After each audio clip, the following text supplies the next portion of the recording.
রাজনৈতিক দলগুলোর সাথে কথা শেষ হয়ে যেত এবং সেই কথার ভিত্তিতে আপনি প্রস্তাব দিতেন এবং সেই প্রস্তাবের মধ্যে অনেক বেশি বাস্তব সত্যতা প্রায়োগিকতা থাকতো যেটা প্রয়োগ করা যায়, সেটা করেননি আপনারা।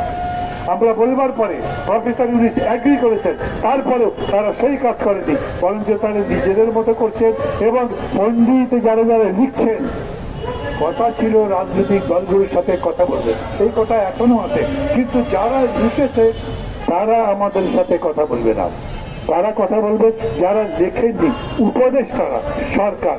আমি আপনাদের জিজ্ঞেস করি, যে লোকটা লেখাটা পড়েইনি, নিজে তো লেখেইনি, লেখাটা এখনো পড়েইনি, তিনি আমাদের সঙ্গে বসে কথা বলবেন, এইটাই কি ভালো ছিল? নাকি যারা লিখেছেন তারা সহ কথা বলতেন, তাতে আমাদের বোঝানোর চেষ্টা করতে পারতেন তাদের যুক্তি, আমরা আমাদের যুক্তি বলতাম, সেটা এইভাবে একটা ভালো যুক্তি জায়গায় দাঁড়াতো। এটা যেহেতু করেননি, এখন পর্যন্ত আগের মতোই চলছেন। বলেছিলেন ডিসেম্বরে রিপোর্ট জমা দেবে, ডিসেম্বরে দেয়নি, সময় বাড়িয়ে নিয়েছেন, জানুয়ারিতে দেবেন। জানুয়ারিতে দিতে পারবেন তো সবাই, নাকি আবার ফেব্রুয়ারিতে যাবে, নাকি ফেব্রুয়ারিও পার করে দেবেন? আমি যদি এখন সন্দেহের কথা বলি, তাহলে কি আপনাদের চরিত্রের উপরে সন্দেহ করছি, আপনাদের ইন্টেনশনের উপরে সন্দেহ করছি?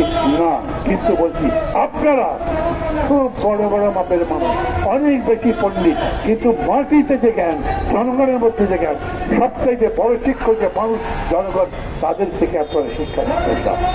আপনাদের বহুবার আমরা বলেছি, কথা বলেন সবার সাথে, রাজনৈতিক দলের সাথে, জনগণের সাথে, অংশীদারের সাথে, যারা যারা সিভিল সোসাইটির মানুষ তাদের সাথে কথা বলেন, ওনারা কারোর সাথে কথা বলেননি। মাঝে মাঝে পত্রিকার মধ্যে লিখে দিয়েছেন আমরা তো কথা তাদের সাথে বলছি। কখন কথা বলছেন? যখন সংকটে পড়েছেন, পূজাটা কিরকম করে পাড়িয়ে দেবো, কিরকম করে 15ই আগস্ট পাড়িয়ে দেবো, কিরকম করে যে সাম্প্রদায়িক কাজ হয়েছে সেটা পাড়িয়ে দেবো, এই ধরনের ইস্যু ভিত্তিক কথা বলেছেন। তার মধ্যে সংস্কারের কোনো আলোচনা ছিল না। তাহলে কি করতে চান? এই জন্যই সংশয়টা দিন দিন বাড়তেই তৈরি হচ্ছে। এবং আমি আপনাদেরকে বলি, শেষ পর্যন্ত রাজনীতির কাছেই তো ক্ষমতা দিতে হবে। আপনারা যে দেশ চালাচ্ছেন সেটা রাজনীতি নয়। নিজেরা যদি ভাব করেন আমরা তো রাজনীতি করি না, তো দেশ চালাচ্ছেন কেন? Governance is politics. আপনি যে শাসন করেন সেটা রাজনীতির ভিত্তিতেই করেন। এই কারণেই আপনাকে সিদ্ধান্ত নিতে হয় আনসারদেরকে কিরকম করে হ্যান্ডেল করবেন, শিক্ষকদের কিরকম করে হ্যান্ডেল করবেন, এবং বোঝেন না বলেই অটো প্রমোশন পর্যন্ত দিয়েছেন। যদি কেউ বলেন যে ওদের তো অভিজ্ঞতা নয়, তাহলে আমি বলি হোসেন মোহাম্মদ এরশাদের অভিজ্ঞতা ছিল, জিয়া রহমান সাহেবের অভিজ্ঞতা ছিল, তারা ক্ষমতা নেবার পরে দেশ চালাননি। লতিফুর রহমান অভিজ্ঞতা ছিল, ক্ষমতা পাবার পরে, দায়িত্ব পাবার পরে 6 ঘন্টার মধ্যে 20টা বা 22টা সেক্রেটারি বদলি করে দিয়েছে। প্রশাসন বুঝেছে এই সরকারকে মানতে হবে। আর আপনারা ক্ষমতা পাবার পরে ওরা মিছিল করেছে, আপনি তাদের অটো প্রমোশন দিয়েছে, সবাই বুঝেছে চাপ দিলে আপনাদেরকে মাথা নত করানো যায়।